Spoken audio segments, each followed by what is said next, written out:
கிழக்கு பார்த்த மனைக்கு தென்கிழக்கு மூலையில் அக்னி மூலையில் தெருக்குத்து இருந்தால் இது ரோடுங்க. ஸோ அதே மாதிரி இதுவும் ரோடு. ஸோ பாருங்க, இது நேராக அக்னி மூலை தெருக்குத்து இருக்கு. இது மாதிரி இருந்தால் வாங்கலாமா வாங்கக்கூடாது? அல்லது நீங்க வாங்கியிருக்கீங்க, அந்த இடத்த நீங்க வாங்கிட்டீங்க.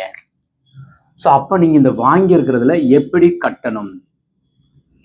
இந்த வரைக்கு எப்பவுமே தெரிஞ்சுக்கோங்க, இந்த மனை பிழையான மலை கிடையாது, நல்ல மனை. மனை நல்லா இருக்கு, தெருக்குத்து மாத்திரம் வருது.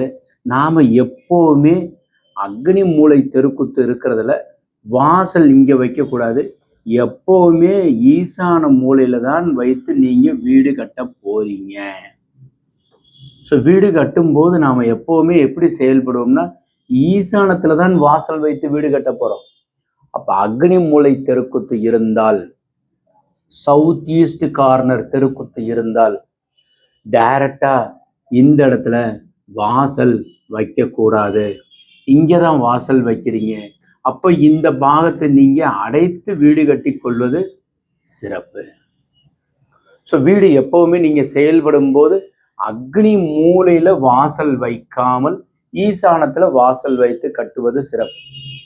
இந்த தகவல் உங்களுக்கு பிடித்திருந்தால் லைக், ஷேர் பண்ணுங்க, கமெண்ட் பண்ணுங்க, சப்ஸ்கிரைப் செய்து வைங்க. வரைபடம் தேவைப்படுறவங்க கீழே இருக்கிற நம்பர் கான்டாக்ட் பண்ணுங்க. வணக்கம்.